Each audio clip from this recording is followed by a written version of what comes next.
Da bi mogla da izađe knjiga Sloboda u lancima, pre toga 10-ak godina morala je prvo da bude štampana knjiga Tehnologija dominacije. I ta tehnologija dominacije poslužila je da u Slobodi u lancima zaključim kako će postojati dvije grupe država.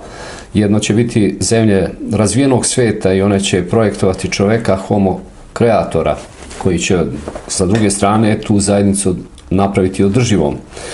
A siromašnim zemljama u koje će se izvoziti krize i viškovi, ali i viškovi napetosti. Biće projektovan animal laborance i promjena genetskog koda ka degenerativnom i nestanku tog naroda ili te vrste. Da bi se to moglo tvrditi, morala je prethodno biti napisana tehnologija dominacije. Da li zemlje siromašne kojima je namenjena ova sudbina mogu promeniti i divergirati od rješenja koje im je nametnuto? Da, svakako da. Ukoliko budu u svoj centar opstanka stavile homo kreatora također i patriotizam koji bi objedinili u jednom čovjeku, onom koji je sposoban da stvara novo i da voli svoj narod, svoju zajednicu. A sada nekoliko reči o tehnologiji dominacije. Dakle, tehnologija dominacije počinje sa onim sa čim je i počelo neko vreme formiranja Evropske unije, zajednice u koju je trebalo da pristupi i srpski narod.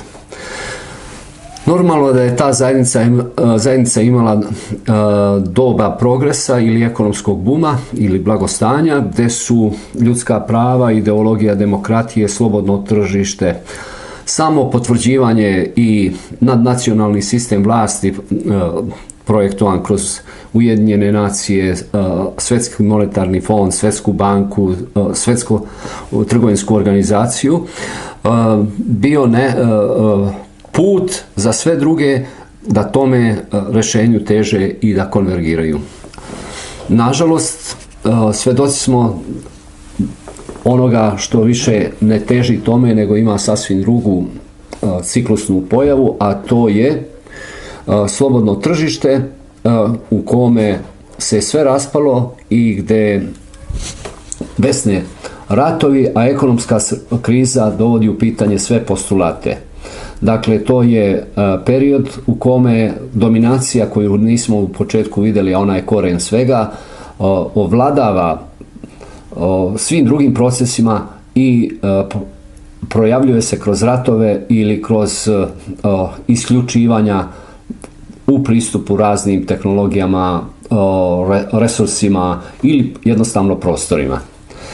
Između ta dva stanja u tehnologiji dominacije ja sam objavio i objasnio da su svetovi podeljeni ne samo na one koji su eksploatisani i one koji eksploatišu, nego da tu ima jedna dublja podjela i da između odnosno koja vrhuni u dominaciji.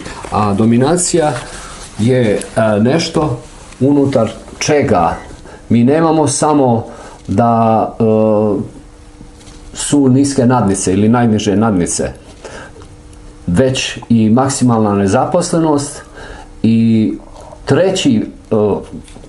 treća komponenta toga jeste zaduživanje, ali pojavljuje se i četvrta, a to je rasprodaja nacionalnih ili prirodnih dobara. Da bi se uravnotežila, znači ona druga strana, potrebno je da se svi elementi nađu na jednom, i to svi oni negativni elementi nađu na jednom. I odatle u dominaciji mi imamo najteže uslove življenja. Već i sami možete pretpostaviti da se u inovativnim i razvojnim društvima nalaze one core države, one osnivači Evropske unije, Sjedinjene Američke Države i Japan, da se u domenu eksploatacije nalaze one pridružene poput Grčke i ovog istočnog bloka, a da je domen dominacije ostavljen državama poput Srbije i oni iz Afrike i malim državama Južne Amerike ili Azije. U okviru ovog projekta moguće je onda detaljno razjasniti kako taj svijet koji zagovara svijet bez granica je apsolutno podeljen svijet sa precizno definisanim ciljevima unutar kojih se ne dešava ništa od onoga što propaganda naglašava, već se upravo odvijaju ove stvari u zavisnosti od toga na kom delu svijeta se nalazite. Da li ste u zoni inovativnih i razvojnih društva, da li ste u zoni društava koja trpe eksploataciju ili ste u domenu ili prostoru društava koje su podvrgnuta dominaciji ili uslovljavanju. Evo odatle je ta tema nametnuta Srbima da stalno imaju razloga da pregovaraju o nečemu što je daleko od ekonomije i daleko od stvaralaštva, da bi se napravila 4 elementa koja nemaju druga društva, koja se vade ili pokušavaju da vade iz ekonomske i svake druge krize. Knjiga je također dostupna preko e-mail adrese mpusolnja6@gmail.com i ostali uslovi distribucije važe kao i za sve preostale knjige. Hvala, prijetno.